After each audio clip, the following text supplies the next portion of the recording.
All the films in one radio show.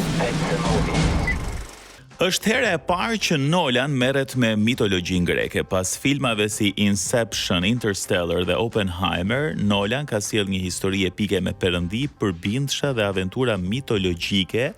Dhe duhet thënë se edhe ka eksperimentuar pak me këtë zhanër, duke qenë se është marrë me filma fantastiko-shkencor, po jo të zhanerit epik. Roli kryesor luhet nga Matt Damon. Ai interpreton Odiseun, mbretin e Itakës që përpiqet të kthehet në shtëpi, por në film kasti është i madh sepse bën pjesë edhe Tom Holland, Anne Hathaway, Robert Pattinson, Zendaya, Charlize Theron e shumë aktorë të tjerë. Ndërsa karakteristike e Nolanit është se përdor më shumë efekte praktike se sa CGI. Këtu na kujton edhe Interstellar me fushat me misër që Nolan mbolli në fakt qindra hektar vetëm për të mos e bërë skenën me CGI. Po ashtu, historia përfshin disa nga figurat më të famshme mitologjike, publiku pritet të shohë elementë si Ciklopi, Polifem, Sirenat, Perëndit dhe krijesa të tjera nga mitologjia greke. Ajo ku unë doja të ndalesha pak është kolona zanore e filmit ose muzika e filmit e gjitha. Duket se një pjesë e shpirtit të Shqipërisë do dëgjohet edhe tek Odiseu. Vërtet. Po, kompozitori fituesi i çmimit Oscar Ludwig Göransson ka zbuluar para pak ditësh se kolona zanore e filmit Odisea të regjisorit Nolan është ndërtuar edhe mbi tingujt autentik të isopolifonisë shqiptare, që është edhe një nga traditat më të lashta muzikore të Ballkanit. Ka qenë në Shqipëri, ka kaluar një javë dhe madje ka treguar për mediat ndërkombëtare se i është dashur të zgjohet në orën 4 të mëngjesit për të pritur bari teksa lëshonin delen për të marrë edhe tingujt e fyellit. Fantastike. Kështu që ka, po të themi, element të isopolifonisë në kolonat zanore të filmit, gjë që neve do na bëj ta përjetojmë akoma më shumë dhe akoma më bukur. Se dalim pastaj te teoritë që Odiseu ka qenë shqiptar. Kam frikë se dal nga dal aty do shkojmë, po për gjithë ju që e vlerësoni dhe muzikën shqiptare, mendoj që filmat epike dhe legjendat mitologjike nuk ka muzikë që i përkon edhe i rri më mirë se sa muzika epike e vjetër. Sigurisht. Kështu që për ne si publik do të jetë një gjë që do të na bëjë ta shikojmë filmin me një sy tjetër, ta dëgjojmë e ta përjetojmë shumë më bukur. Vraponi prapër në Cineplex, por nëse po na dëgjoni dhe jeni rrugëve qoftë jugu të Shqipërisë, veriu të Shqipërisë, larg Shqipërisë dhe thoni po nuk shkoj dot në Cineplex ta shoh Odiseun, atëherë un kam një përzgjedhje, kam dy përzgjedhje për ju në fakt.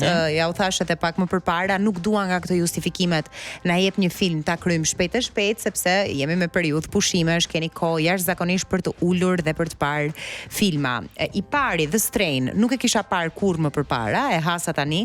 Është një serial horror thriller, tregon historinë e një epidemie misterioze që shpërthen në New York dhe i shndërron njerëzit e infektuar në ca krijesa të ngjashme me vampirët.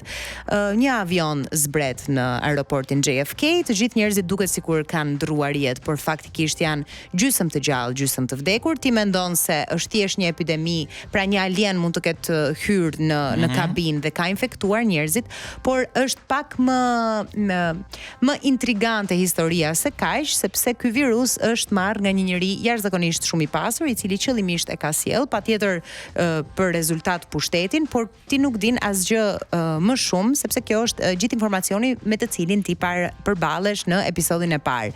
Sepse se çfarë do të arrijë ky njeriu, nuk e ke iden, ama kombinon horrorin, vampirët, shkencën, teoritë konspirative dhe është i bërë tërësisht nga dora artistike e Guillermo del Toro. Është i 2014 dhe 2017, pra për të gjithë ju që dëshironi të shikoni filma ose seriale në atë kualitetin 1040 4K shumë të qartë, nuk do ta keni me këtë, ama më çudit se si Guillermo del Toro dhe me atë lloj kualiteti ka një CGI fantastike, një horror nga ato që mund të kapërdihet dhe nga ne që e kemi frikë horrorin, i jashtëzakonshëm. Un kam parë vetëm 2 seritë e para, ka 4 sezone, mund të zhyteni ndër të. Mua më pëlqen shumë, domethënë un pa kaluar ti tek propozimi tjetër, un këtë lloj serialesh I kam shumë Ishte fiksi. utopik dhe fiks çfarë ndodh me shoqërinë në momentin që një epidemi dhe jam ende tek fillimi ku sapo do t'i kaploj gjithë botën. Ende s'kam parë se çfarë ndodh. Një tjetër sugjerimi imi për ju që thoni nuk kemi jashtëzakonisht shumë kohë është Lucky, është thriller kriminal me protagoniste Anna Taylor-Joy, sapo ka dalë kudo online, se dash kështu është pak. Zudja u them, po ne në mënyra pirate tani shohim këto drejtë online, thjesht online. Është I bazuar në romanin me të njëjtin emër, historia ndjek Luciana ose Lucky, është një grua me një të kaluar kriminale, e cila është përpjekur të largohet nga kjo e kaluar, por rrethanat e detyrojnë të rikthehet tek këto aftësitë e vjetra për një përballje të fundit. Anna Taylor-Joy, fantastike në aksion. Më çudita ajo vajzë, nuk mendoj se ka diçka që ajo nuk e bën, jam e bindur që vetëm trailerin shikoni të Lucky me Anna Taylor-Joy, kanë dalë vetëm 2 seri, kështu që nëse I keni ato pushimet përpara, thoni po I nis 2 edhe ndoshta nga një çdo javë do dali, edhe çdo javë do kem me çatë e glendisem deri në fund të verës. E kemi parë Anya Taylor-Joy, shumë interesante në aksion tek filmi The Tower, në mos gaboj, që ishin 2 snajperistë që The Gorge, por dhe tek o zot si e ka, tek Fury, Mad Fury. Mad Max, po, te Mad Max, eksakt, po më shumë më erdhi me The Gorge, pra Mad Max ishte, edhe Mad Max, shumë aksion, po themi një natyrë tjetër, te The Gorge ishte pak më njerëzor. Është ndryshe nga ajo vajza tek tavolina e shaut që luftën e bën vetëm me mendjen e saj, duket kështu si e imët e vogël si karakter, pra thua, nuk të frikson Anna Taylor-Joy në të parë që thua, e frikshme, e kupton?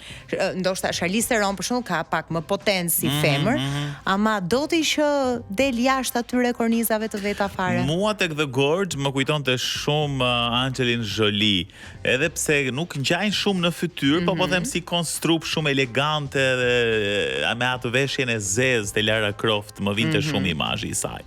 Okej, shumë interesant dhe ky propozim, vështirë të zgjedhësh me këto 2 propozime që ke sjell sot. Megjithatë, janë edhe premierat në Cineplex.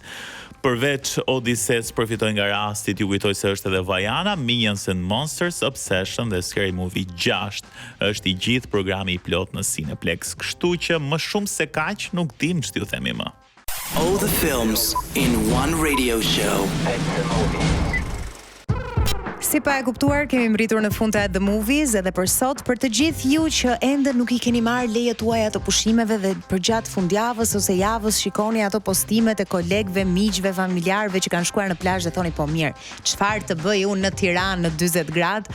Shkoni në Cineplex, ka një larmishmëri premierash, ama The Odyssey është ajo që duhet me do e mos parë me regji të Christopher Nolan, historia mitologjike që të gjithë ne e njohim, ama në perspektivën dhe në sytë e tij. Nëse jeni në lëvizje dhe thoni po mirë, çfarë të shohim ne që duam të shohim te kompjuteri, te telefoni, te televizori, ku ndodhemi?